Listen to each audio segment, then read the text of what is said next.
नहमदु व नुसल्ली अला रसूलिहिल करीम अम्मा बादु फ़अऊज़ु बिल्लाहि मिनश शैतानिर रजीम बिस्मिल्लाहिर रहमानिर रहीम व हाज़ल बलदिल अमीन सदक़ल्लाहुल अलियुल अज़ीम। Muazzez Honorable President of Conference Hazrat Sayyid Maulana Abdul Alim Ganguru Sahab, Stage te Vittal Zilla Nawab Shahja Amir Hazrat Hafiz Abdul Qayyum Chanda Sahab, Abia Ulama Karam ay Shurkai Conference, हिन वक़्तु Tehran खां वठी करे तलाबीब ताईं, कश्मीर खां वठी करे कराची ताईं धरती ट्रामो थी चुकी आहे। हर तरफ़ आदम बू पई अचे। इंसानियत जो रतो नदियूं करे वही हलियो आहे। अहिड़ी हालात में असांजे वतन अज़ीज़ जी ज़िम्मेदारी ऐं जमियत उलमा इस्लाम जी पॉलिसी छा आहे ऐं पाण किथे बीठा आहियूं। ऐं मुख़्तसर तौर ते रोइदाद अव्हां जे अॻियां पेश करे इजाज़त वठंदुसि। असल ख़िताब असांजे क़ाइदे सिंध अल्लामा राशिद महमूद सुमरो साहब जन जो थींदो। मुअज़्ज़िज़ साथियो, आऊं बेहद ममनून आहियां हज़रत साईं अब्दुल अलीम गांगरे साहब जन जो, जेको हर साल अव्हां सां मुलाक़ात जो मौक़ो फ़राहम कंदो आहे ऐं असां पंहिंजे जज़्बात खां अव्हां खे आगाह कंदा आहियूं ऐं अव्हां जा तासुरात वठी करे पंहिंजी जमात जे फोरम ते उन्हनि उमूरनि ते बहस ऐं मुबाहिसो करे का पॉलिसी जोड़ी वेंदी आहे।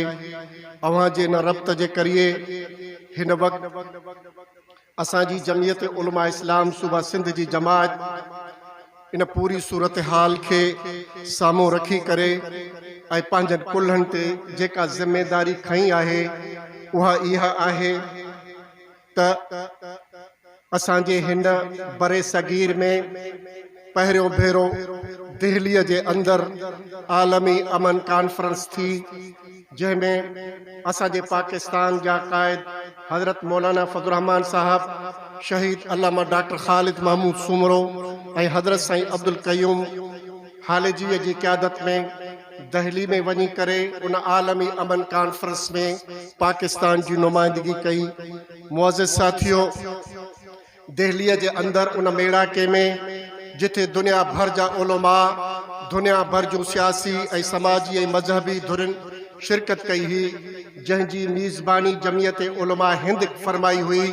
उन पाकिस्तान जे अंदरि वाहिद जमियत उलमा इस्लाम खे मज़हबी जमात ऐं हिन मुल्क जी सियासी जमात तसवर कंदे उन्हनि खे ई सिर्फ़ मदू कयो हुयो। अज़ीज़ाने गिरामी, उन खां बाद में हिन वक़्तु हालात खे साम्हूं रखे करे इहा ज़िम्मेदारी ऐं बार पंहिंजनि कुल्हनि ते जमियत उलमा इस्लाम सूबे सिंध खयो आहे ऐं सूबो सिंध 2027 में सखर जे अंदरि आलमी अमन कॉन्फ्रेंस करे थो पियो, जेको असांजे हिन बरे सगीर जे अंदरि ॿी आलमी अमन कॉन्फ्रेंस थी रही आहे। मुअज़्ज़िज़ साथियो, आलमी अमन कॉन्फ्रेंस वक़्त ऐं हालात जी ज़रूरत आहे। पूरी दुनिया जीअं मां तव्हांखे ॿुधायो धरती ट्रामो थी चुकी आहे।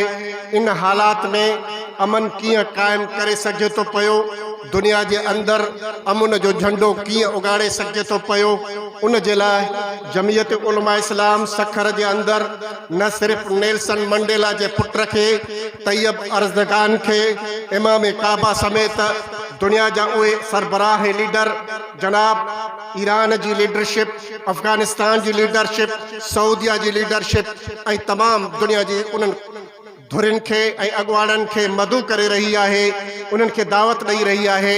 ऐं पाण इन कॉन्फ्रेंस में कंहिं ॿिए सूबे खां न बल्कि सिंध जा उहे तमामु माण्हू ऐं मारवाड़ा गॾु थी करे दुनिया खे मैसेज ऐं पैगाम ॾींदासीं त असां सिंध धरतीअ तां पूरी अल्लाह जी धरतीअ ते अमन क़ाइमु करण जे लाइ असां वटि ही फार्मूलो आहे, असां वटि ही सोल्यूशन आहे, असांजो ही प्रोग्राम आहे। इंशा अल्लाह ताला उन जा दूरस नताइज निकिरंदा ऐं पूरी धरतीअ ते अमन क़ाइमु थींदो। मुअज़्ज़िज़ साथियो, सुवाल हिकिड़ो पंहिंजी जॻह ते आहे त हिन धरतीअ खे ट्रामो कंहिं कयो, हिन धरतीअ खे बदअमनीअ जे तरफ़ कंहिं धिकेरियो, उन जे ज़िमेदार जो बि तयन करणो पवंदो। जेकॾहिं इन चीज़ ते असां वञूं था पिया त इन में को बि शक कोन्हे को बि इख़्तिलाफ़ कोन्हे को त हिन वक़्तु दुनिया जे अंदरि सभ खां वॾे में वॾो शैतान अमेरिका आहे ऐं उन जो जेको प्रेसिडेंट आहे ट्रम्प, इहो उन जो ज़िमेदार आहे इन बदअमनी जो, जंहिंजे अंदरि सिर्फ़ ई सिर्फ़ बग़ावतूं, जंहिंजे अंदरि सिर्फ़ सिर्फ़ आदमबू, जंहिंजे ज़हन जे अंदरि सिर्फ़ ई सिर्फ़ दुनिया जे अंदरि क़त्लो गारत आहे। इन खां अलावा ॿियो को बि एजेंडा न आहे। अमेरिका जा ॿिया बि सदर थिया, लेकिन अहिड़ी रतो छाण कंहिं बि सदारत में कोन कई वई जेका ट्रम्प पंहिंजे ज़िमे ते खयो आहे। लेकिन अफ़सोस दर अफ़सोस सां चवणो पए थो पियो, दुनिया जी तारीख़ हिस्ट्री असांजे साम्हूं आहे, एतिरो क़त्लो गारत कॾहिं न थियो जेको हिन प्रेसिडेंट जे दौर में थियो आहे। असांजे मुल्क जो पाकिस्तान किथे बीठो आहे, शेखुल शरम में वञी करे ऐं उते बीही करे कॉन्फ्रेंस में चए थो पियो त अमन नोबल जो इनाम, दुनिया जो वॾे में वॾो नोबल इनाम जो हक़दार ट्रम्प आहे ऐं उन जो नालो पेश करे थो पियो। ताईद करण वारो दुनिया जो को बि मुल्क कोन्हे को जेको सदर ट्रम्प खे नोबल अमन नोबल जो इनाम ॾियण जी ताईद करे। दुनिया जे अंदरि वाहिद मुल्क इसराइल आहे, उन जो वज़ीर आज़म नेतन्याहू अॻिते वधे थो पियो ऐं असांजे सदर असांजे वज़ीर आज़म शहबाज शरीफ़ जी हिमायत जो ऐलान करे थो। यानी इनखे अमन जो इनाम, अमन जो नोबल इनाम ॾियण जे लाइ दुनिया जे अंदरि ॿ वज़ीर आज़म आहिनि जिन इन चीज़ जी हिमायत जो ऐलान कयो, हिकु नेतन्याहू ऐं असांजो शहबाज शरीफ़। शहबाज शरीफ़ चवे थो हिनखे अमन जो नोबल इनाम ॾिनो वञे ऐं हू उन जी ताईद करे थो पियो। अज़ीज़ान गिरामी, इहो छो थियो, इहो छाजे करे थियो आहे? छो इन जो नालो पेश कयो वियो त सदर ट्रम्प चयो त मां कमो बेश दुनिया जे अंदरि 7 जंग बंदियूं करायूं आहिनि। दुनिया जे मुल्कनि जे अंदरि जेका क़त्लो गारत थी हुई, उन क़त्लो गारत खे मूं ख़त्म करायो वियो आहे। लेकिन इन तरफ़ कंहिं बि तवजो न ॾिनो त इन्हनि मुल्कनि जे अंदरि जंगियूं कंहिं करायूं, चुरचियूं कंहिं ॾिनियूं। इन्हनि मुल्कनि जे अंदरि उन्हनि जंगियुनि जे तरफ़ पुरअमन मुल्कनि खे कंहिं धिकेलियो। दुनिया वाज़े तौर ते ॿुधायो, दुनिया ॾिठो त इन्हनि खे अमेरिका जे हिन मौजूदा प्रेसिडेंट जेको सिर्फ़ पागल न आहे बल्कि बौखलाहट के छिते कुत्ते वारो किरदार अदा करे थो पियो। इन ट्रम्प हिन दुनिया के इन तरफ धिके करे वरी पंहिंजो पाण बीही करे चवे थो पियो त दुनिया जे अमन नोबल इनाम जे लाइ आऊं ई हक़दार आहियां ऐं असांजा ही पागल, असांजा ही अकुल खां कोरा जेके उन्हनि जे लाइ इहो इनाम जो ऐलान कनि था पिया। लेकिन आऊं पुछणु चाहियां थो पियो त मूंखे ॿुधायो, तव्हांजो हिन जो नालो पेश कयो आहे अमन जे नोबल इनाम जे तौर ते, त अॼु ॿुधायो फ़लस्तीन जी सरज़मीन ते कंहिं जंगियुनि जो ऐलान कयो, फ़लस्तीन जे गज़ा जी पटीअ में कंहिं जेको आहे सो रतो छाण कयो। दुनिया ॿुधाए थी पई त इन जे पुठियां इन जो ई किरदार आहे।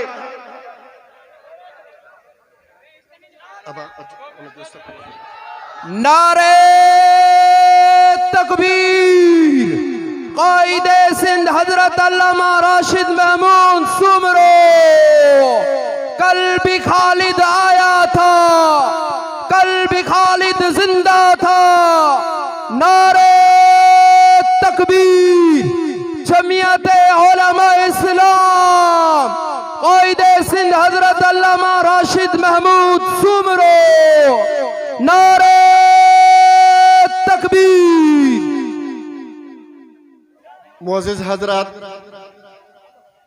क़ाइदे सिंध अल्लामा राशिद महमूद सुमरो साहब जिन जी आमद थी आहे ऐं उन मौक़े ते अवां जंहिं दिलि जो उकीर ऐं जंहिं दिलि जे जज़्बे सां उन जो आदर भाव कयो आहे, उन मां इहो अंदाज़ो लॻाए सघे थो पियो त अवां कंहिं मुक़रर ऐं मुबलिग या स्टेट सेक्रेटरी जे चवण ते उथी बीह करे इस्तक़बाल न कयो आहे, बल्कि अवां जो हिकिड़ो दिली लगाव आहे, अवां जी हिकिड़ी मोहबत आहे इन सां, जंहिंजे करे अवां बेसाख्ता थी करे ऐं पंहिंजो पाण ते कंट्रोल करण बजाए निकिरी पओ था, उथी पओ था ऐं उनखे भरपूर तौर ते ख़ुश आमदीद चओ था। अवां जस लहणो इन हालात में, जंहिं हालात जे अंदरि अवां जंहिं पंहिंजी क़यादत जो इंतखाब कयो आहे, यकीनन अवां जो फ़ैसिलो हिकु तमामु बहितर फ़ैसिलो आहे। सिंध जे अंदरि हिन वक़्तु जेकॾहिं को क़यादत जो मुस्तहिक आहे ऐं कंहिं सियासी समाजी ऐं मज़हबी धुर जी क़यादत जो एहतराम कंदे यकीनन इहा ॻाल्हि चवंदुसि त हिन वक़्तु जेको पब्लिक ऐं अवाम जो रुझान क़ाइदे सिंध अल्लामा राशिद महमूद सुमरो साहिब जन ॾांहुं आहे, इहो अव्हां जे लाइ क़ाबिल गौर ऐं क़ाबिल फ़िक्र आहे त अव्हां उन जे हथ ते बाइयत करे, अव्हां उन जे नज़रिए फ़िक्र ऐं उन जे किरदार जी तक़लीद करे ऐं हिन जे हथ में हथ मिलाए करे हिन धरतीअ ते अमन क़ाइम करण में पंहिंजो किरदार अदा कंदो। मुअज़्ज़िज़ साथियो, मां अर्ज़ पे कयमि त हिन वक़्तु दुनिया जो वॾे में वॾो टेररिस्ट ऐं दहशतगर्द ट्रंप आहे, लेकिन अफ़सोस दर अफ़सोस त असांजे मुल्क जे वज़ीर आज़म इनखे ई नोबेल इनाम ॾियण जो ऐलान कयो ऐं मुतालबो कयो ऐं नेतन्याहू उन जी हिमायत कई। लेकिन इहो न ॾिठो त दुनिया जे अंदरि इन जंगियुनि खे चुर्च ॾियण वारो केरु आहे। दुनिया जे अंदरि जंगियुनि जे तरफ़ हिन पुरअमन मुल्कनि खे धिकण जे तरफ़ कंहिंजो किरदार थियल आहे। मां वाज़े तौर ते ॻाल्हि चवंदो हलां त पूरी दुनिया यूरोप वञे थी पई ऐं यूरोप खे ॾिसण जे लाइ, यूरोप जी ख़ुशहालीअ खे, यूरोप जे अमन खे ॾिसण जे लाइ पूरी दुनिया जा विज़िटर्स उते वञनि था पिया। लेकिन पूरी दुनिया जेका अचे थी पई, यूरोप समेत, उत्तर ऐं ॾखिण अमेरिका समेत असांजे इन्हनि मुल्कनि जे अंदरि अचे थी पई। बहरेन अचे थी, कुवैत अचे थी पई, अमारात अबू ज़हबी अचे थी पई, अल ऐन अचे थी पई।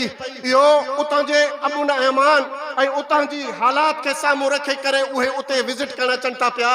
इन पुरअमन इलाइक़नि खे जंगियुनि जे तरफ़ कंहिं धिकियो आहे। दुनिया ज़रा इन चीज़ जो बि नोटिस वठे त तव्हां जेकॾहिं पेरो खणंदव त उन पेरे जे पुठियां अव्हां खे सिर्फ़ु उहो पेरो वाशिंगटन ॾांहुं नज़र ईंदो। मुअज़्ज़िज़ साथियो, हिन वक़्तु जेका हालात आहे, तक़रीबन कमो बेश 11 मुल्क जंग जो शिकार थी चुका आहिनि। 11 मुल्कनि जे अंदरि जंग हले थी पई।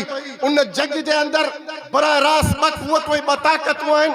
हिकु तरफ़ ईरान आहे त ॿिए तरफ़ इसराइल आहे। लेकिन इसराइल जे पुठियां, इसराइल जी पुठभराई अमेरिका करे पियो, अमेरिका जी चुर्च करे पई, अमेरिका जो हथियार ऐं अमेरिका जी ताक़त इस्तेमाल थिए पई। ऐं उहा ताक़त न सिर्फ़ तहरान खे मलिया बेट करे छॾियो आहे, न सिर्फ़ उन अस्फहान के मलिया मेट करे छॾियो आहे, पर ईरान जी धरतीअ खे हुननि जेको आहे सो उखाड़े करे छॾियो आहे। ऐं उहो अमेरिका अॼु बि जेका तिर्ज़ ऐं जेका ॿोली ॻाल्हाए थो पियो उहा अव्हां जे अॻियां आहे। लेकिन अफ़सोस, सद अफ़सोस, मां कंहिं दर दाहड़ी ॾियां पियो, ट्रंप खां वठी करे असांजे सिंध ताईं अॼु सिर्फ़ु मश्करा हलनि पिया। हर तरफ़ मश्करियूं थियनि थियूं पियूं। जंगनि जे अंदरि दुनिया जे इंसानियत जे खूननि जो वहकिरो थिए थो पियो, नदियूं वहनि थियूं पियूं। लेकिन तिंज़ टोक ऐं ठठोल हिननि मां नथी वञे पई। अव्हां खे पंहिंजो क़िबलो दुरुस्त करणो पवंदो। अव्हां खे दुनिया जे अंदरि जेका जंग आहे इन खे ख़तमु करणो पवंदो। जेकॾहिं तव्हां इन जंग खां ख़तमु न कयो त मुंहिंजे हिन क़ाइदे सिंध ऐलान कयो आहे त असां अमन क़ाइम कंदासीं, तव्हांखे अमन क़ाइम करे ॾेखारींदासीं। न सिर्फ़ु चैलेंज कयूं था पिया, मुंहिंजी तारीख़ ऐं मुंहिंजी हिस्ट्री मूंखे ॿुधाए थी पई तव्हां असांखे इक़्तिदार घणो टाइम न ॾिनो, सिर्फ़ु असांखे सूबे सरहद जे अंदरि 9 महीना ॾिना। मुफ्ती महमूद ऐलान कयो चित्राल खां वठी करे DI खान ताईं औरत खे सगन सां, सोन सां भरे करे ऐं उठ ते विहारे करे हलायो। जेकॾहिं खैबर पख्तूनख्वा जे अंदरि कंहिं चोर कंहिं धाड़ेल हुन ॾे अखि खणी करे ॾिठो त मुफ्ती महमूद हुन ॾींहं ते इस्तीफ़ा ॾींदो। हज़रत उमर साईं चवे थो पियो दरिया नील ते जेकॾहिं कंहिं ठोड़ी बकरीअ सिंगरी कंहिं सिंगरी बकरीअ ठोड़ी बकरीअ खे टक्कर आयो त उनजो जवाब उमर ॾींदो। जेकॾहिं को कुतो दरिया नील ते बुख मरंदो त हिनजो बि जवाब त आउं थींदुसि। ही अमन आहे, ही अमन जी ॿोली आहे। दुनिया खे असां मैसेज इहो अमन वारो ॾियूं था पिया, लेकिन हू अमन खे बर्बाद कनि था, अमन खे तबाह कनि था पिया। असांजो हुक्मरान सिर्फ़ इन चीज़ जो ॿुधण जे क़ाबिल रहियो आहे जॾहिं अमेरिका जो सदर चवे थो पियो, अमेरिका जे सदर जी काल अचे थी पई त यस और नो ॿिनि मां हिकिड़ो जवाब ॾे त असांजे मुल्क जो प्रेसिडेंट जेको मुक्को न हराए करे ऐं चवंदो हुयो त बुकीअ खे ज़मीन बोस करे छॾींदुसि, उनजी गैरत ऐं उनजी इज़त ऐं पाकिस्तान जो नामोस उन यस चई करे ऐं पंहिंजे धरतीअ खे ज़मीन बोस करे छॾियो। जेकॾहिं असांजे मुल्क जे अंदरि ज़ुल्फ़कार अली भुट्टे क़ौम समेत पंहिंजे पेट सां पत्थर ॿधी करे एटम बम ठाहियो हुयो त असां इन जे ज़रिए दुनिया खे अखियूं ॾेखारींदासीं। अॼु दुनिया ख़ाइफ़ आहे, उम्मत मुस्लिमा पाकिस्तान जे तरफ़ वञे थी पई। पाकिस्तान जा हुक्मरानो होश जो नाखुन वठो। हिन हालात में तमाम मुस्लिम दुनिया के अकेलो इतना न छड़ियो। मुझे कायद मौलाना फजल रहमान चयो त असांखे ईरान सां गॾु बीहणो आहे, ईरान जी हिमायत करणी आहे, छाकाणि त उन जी जंग इसराइल जे ख़िलाफ़ आहे। उन फलस्तीन जी हिमायत में जंग जो ऐलान कयो आहे। ऐं अवां ॾिठो त उहो फलस्तीन मासूम ॿार जंहिंजूं चीखूं असांजे साम्हूं आहिनि, जॾहिं इसराइल हुनूद जूं फौजूं ऐं टैंकूं उन फलस्तीन ॿार जे साम्हूं अचनि थियूं पियूं त चवे थो पियो जल्दी टैंकूं मुंहिंजे मथां चढ़ियो, आउं शहीद थी वञा, बुख मरां थो, मन जन्नत में वञी करे पेट भरे करे खाईंदुसि। मूंखे उहे ॾींहं यादि आहिनि जॾहिं तव्हां अफ़गानिस्तान जे ॿचड़नि मथां मासूमनि जे मथां गोलियूं हलायूं त हिकिड़े मासूम चयो मूंखे मारियो ज़रूर पर मुंहिंजो चोलो न फाड़जो, मूं वटि हिकिड़ो चोलो आहे, ॿियो कोन्हे को। असां इन हालात में बि तव्हांजे टैंकनि जो तव्हांजे तोपुनि जो मुक़ाबिलो कयोसीं। ईरान वारो न घबराइजो, न घबराइजो, ये बाज़ू हमारे आज़माए हुए हैं। ही ॿुधी छॾिजांइ, उहे अफ़गानिस्तान जा तालिबान न था जंहिंजे हथ में न स्टेट, जंहिंजे हथ में न दुनिया जो जदीद हथियार हुयो, उन अमेरिकी हिन ई सदर खे थुक चटाए करे वापसि कयो हो काबुल क्यूबा खां। ओ ईरान वारो न घबराइजो, डट के भेजो। मूंखे यादि आहे त वियतनाम मां हे ज़लील ऐं ख्वार थी करे निकिता हुया। ओ ईरान वारो न घबराइजो, कायदे जमियत मौलाना फजल रहमान कायदे सिंध तव्हां सां गॾु बीठो आहे। कंहिं मुल्ले मौलवीअ जे फतवान ते न हलिजो। असां हिन वक़्तु उम्मत मुस्लिमा हिकु थी करे इन दुनिया जी कुफरिया ताक़तुनि जो मुक़ाबिलो कंदासीं। घणो बर्दाश्त कयोसीं, घणा ज़ुल्म ॾिठासीं, लेकिन हाणे अमेरिका जे उन मुठीअ खे हिन ईरान चिथियो आहे, उन आबियाने हॉर्मज़ ते चिथियो आहे। लेकिन अञा ॿियो टाइगर्स असांजे हथ में आहे, यमन जे बहरे कुल्ज़म ते, जिथां जो हौसी चवे थो पियो छॾ मूंखे त न रहे कोई पुछड़ीअ मां बि ज़हर कढी छॾिया। तूं हाणे ॾिसंदे तूं मतो आहे मच्छा थुलो थियो तूं न हाणे तूं जा भाई अच्छा तैं पाणीअ पुना ॾींहड़ा हाणे हिन जा पाणीअ जा ॾींहं पूरा थी चुका आहिनि। लेकिन उते न, ओ कंडियारे वारो, ओ पक्का गंगरा वारो ॿुधी छॾियो त हाणे अमेरिका त वियो, अमेरिका ख़तम शुद, लेकिन हाणे उन जा एजेंट पाकिस्तान जी सरज़मीन तां बि ख़तम थियण वारा अथव। रोल बैक थिए थी दुनिया, टपण वेहनि मथा। इसराइल मां 1 लख इसराइलनि खे छॾे करे ॿाहिरि निकिरी चुका आहिनि। फलस्तीन जी धरतीअ जा उहे ॾुखिया ॾींहं हाणे पूरा थियनि था। इंशाअल्लाह ताला पाकिस्तान जे अंदरां बि घणनि ज़ुल्मनि खे बर्दाश्त करे हाणे कामयाबी हासिल कंदासीं ऐं हिन धरतीअ ते इस्लामी कानून आणींदासीं। वा आख़िर दावाना